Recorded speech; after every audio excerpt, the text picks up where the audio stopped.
I've got about 2 pounds of halved Brussels sprouts here. I'm going to coat them with a half cup mixture of melted butter, bacon grease, and avocado oil. Mix that in good.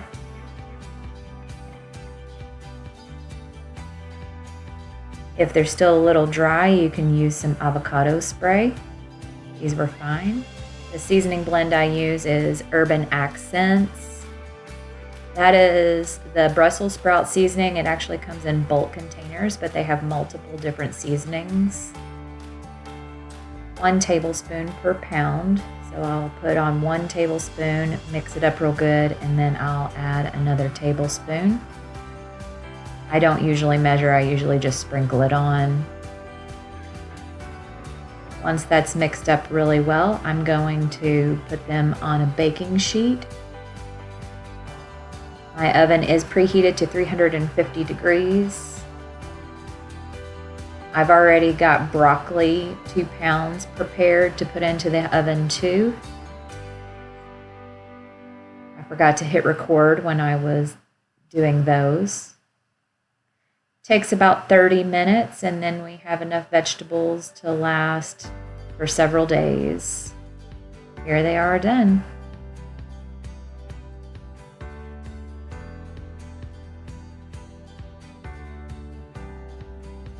I'm going to make some Hushpuppies from Natasha Newton's Southern Keto Cookbook. First ingredient is almond flour. If you want ingredient amounts, you'll need to buy her book and use her recipe because this is her material. Next, I'm going to add some coconut flour.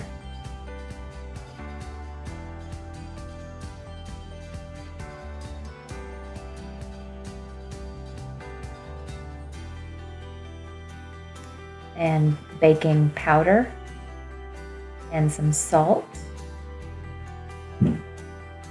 She says to use finely chopped onions, but I just use frozen onions. I should have thawed them out first though.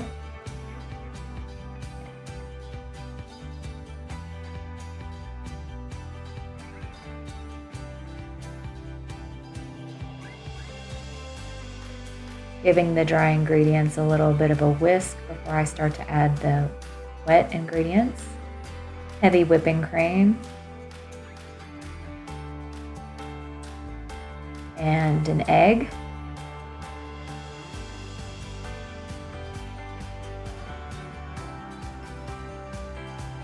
You'll notice I am not sifting my dry ingredients. Highfalutin low carb would be ashamed of me, but I'm not that picky when it comes to my Hushpuppies.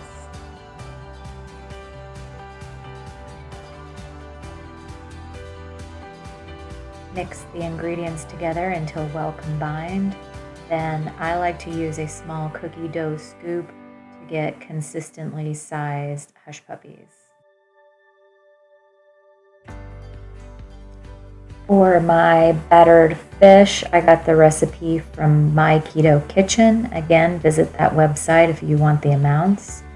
The ingredients are almond flour, protein powder, baking powder, some salt, and 2 eggs. The recipe did not specify what kind of unflavored protein powder, so I used egg white protein, which is what I had on hand. Give those a good mix with the dry ingredients before adding your eggs.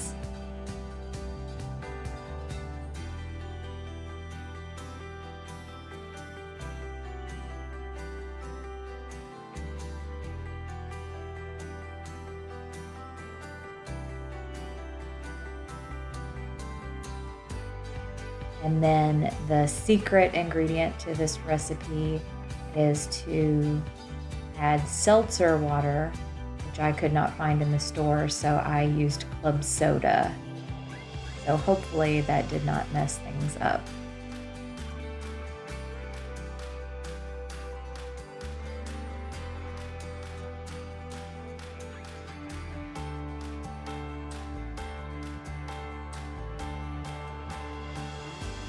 I've got some beef tallow heating up to 355 degrees.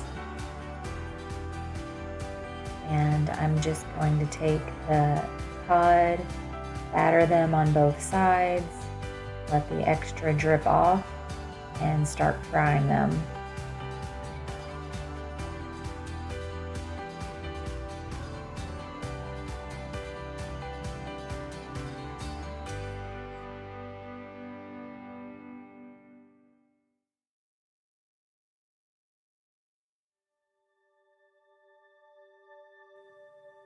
When the edges of the fish start to brown up, that means it's time to flip them.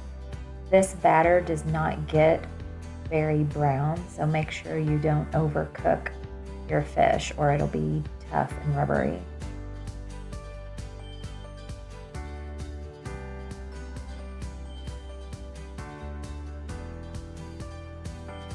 Flip the fish again when the other side is done. And once that side has cooked through, place them on a baking rack to cool and let the extra oil drip off of them or they'll be soggy. Here's my dinner with the Hushpuppies. I cooked them in the air fryer. They usually turn out better when you deep fry them, but I was already cooking the fish. And I'm also trying some sugar-free tartar sauce and some apple cider vinegar on the side. I have 1 or 2 chicken options throughout the week just to mix things up. So I'm going to prep just some bone-in skin on chicken thighs in the oven.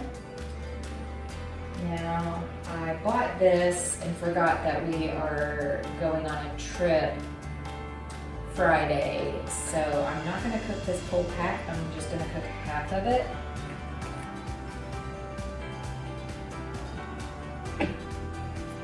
Sometimes I'll stretch the skin out if it's really crooked to kind of help it crisp up evenly. They all look pretty good to me. So I don't season the tops of them right away, except for just a little bit of salt, because my seasoning likes to get burnt in the oven. So first I'm just gonna put a little bit of salt on the top.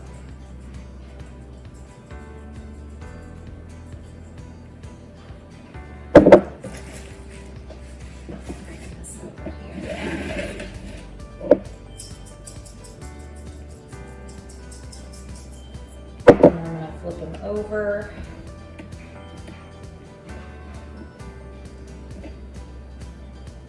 And I'm going to put my chicken seasoning on the bottom, and the one that I'm liking right now is this Chipotle Bam Bam bird rub from Fire and Smoke Society.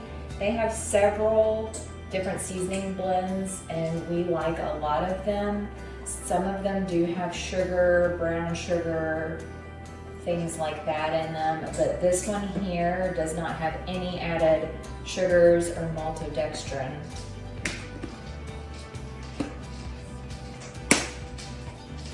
So, yeah, this seasoning likes to burn if you're cooking your chicken on high heat. And a lot of the seasoning will drip off into the pan too. So I'll just turn them over like that. And then when they're about halfway done cooking, I will flip them over and then I'll add the seasoning to the top.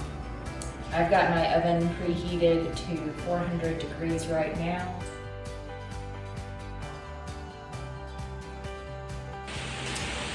Okay, I'm gonna be making some beef barbacoa. If you've ever been to Chipotle and had their barbacoa, it's basically a spicy shredded beef, and it's my favorite thing to get when I go there, but it's gotten too expensive. This recipe I've gotten from WholesomeYum. So if you want the amounts and a list of the ingredients and instructions, go to her website and check that out. I think she does hers in her slow cooker, but I'm going to be doing mine in my Instant Pot because it's faster and the texture comes out better.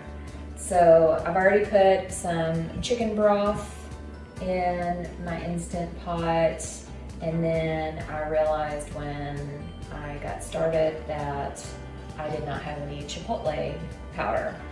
The recipe calls for chipotle peppers, but I just use powder just because the peppers tend to go bad in my refrigerator. So before I put that in, I'm actually going to put my beef in first. So the recipe is for 3 pounds of brisket, but I'm just using stew meat. I've also used roasts that I've cut up into chunks. Okay, then I'll put my seasonings on top of that. So I'm just going to do about a teaspoon of the chipotle powder and 5 cloves of garlic.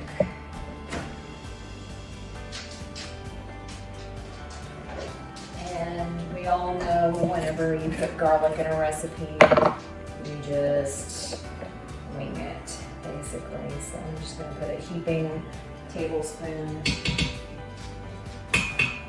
Also, I usually prepare this a couple of hours or a day ahead of time and let it marinate in a bag, in a Ziploc bag. Today I'm just going to toss it all in there, so that way it'll be done quickly.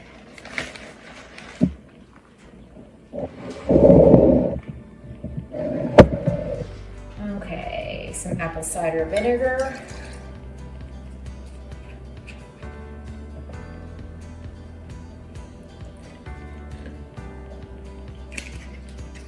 And some lemon juice.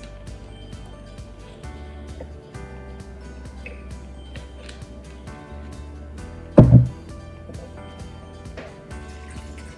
actually going to go ahead and have this starting to heat up while I'm adding the ingredients.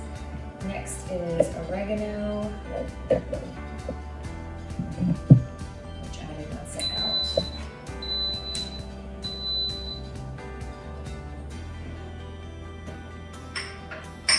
Does anybody else have a problem with spice hoarding? I have had to stop myself from buying spices because I just fill up my cabinets and then there's always some that you don't really use. This is oregano. There's always some that you don't use very much and they get shoved into the back and then they harden up, at least here in the southeast. Every spice is always getting turned into bricks from the humidity. It's cumin. I get the big thing because we go through a lot of cumin. I also make my own taco seasoning, not my own recipe. Salt.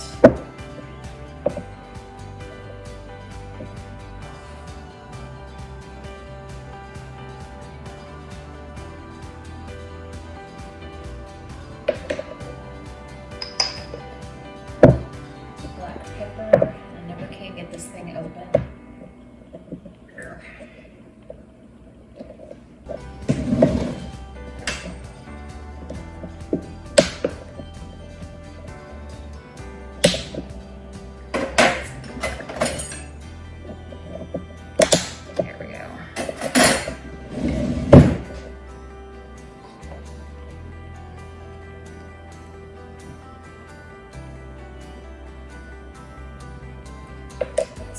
Black pepper, and then ground cloves is an optional ingredient and I don't usually use it, but I just thought I would get some and try it to see if it makes a difference in the taste.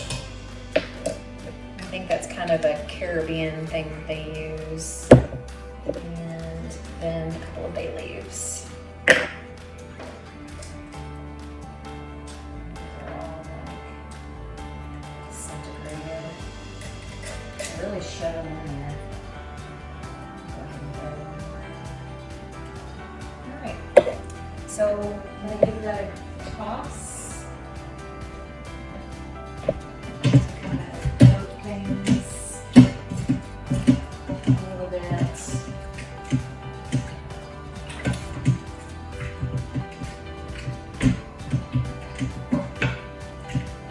I'm actually going to add just a little bit more chicken broth because it's not quite enough liquid for the Instant Pot. And that's how I'll get that started. I'll show you how it looks when it's done. I do set my pressure cooker for about 35 minutes, and then I let it slow release for like a half an hour, 45 minutes or something like that, so that way it's easy to shred. Next, I'm going to brown some ground beef. And I've actually got about 6 pounds thawing out in the refrigerator. With 3 pounds, I'm going to just brown it up and then have a big bowl of ground beef in the refrigerator. We can make it into taco meat. I can throw it into some pasta sauce and have some kind of Italian dish. I actually like to get a big bowl of plain ground beef and add some butter and some Frank's Red Hot sauce and just eat it like that. I call it buffalo beef, and it's pretty delicious. So I'm gonna start browning up the first 3 pounds, and that's also gonna be my lunch today. I'm going to start making my chili. It is a very easy recipe, a dump and go recipe.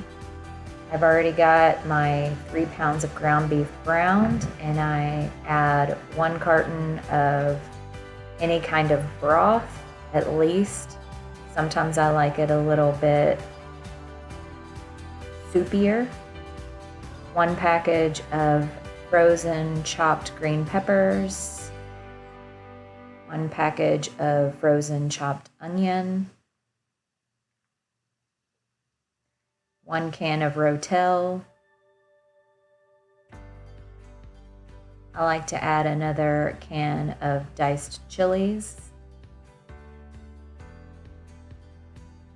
And if you like beans in your chili, a good bean to put in there is these black soybeans. They're fairly low carbohydrate for a dried bean. And instead of adding tomato sauce, I use a no sugar added marinara sauce. It's going to be lower carbohydrates than tomato sauce by half. Then I add my ground beef to the pot along with some homemade taco seasoning.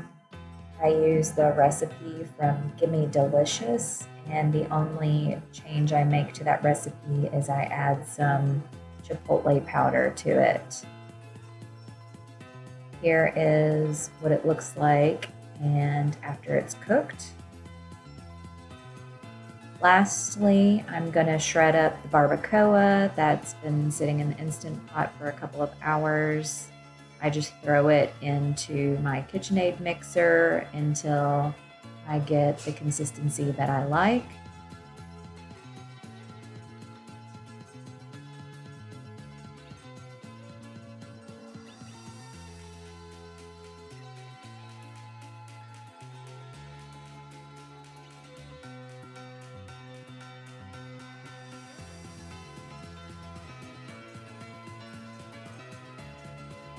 And I'll add the shredded meat back into the pot with all of the juices to help keep it from drying out.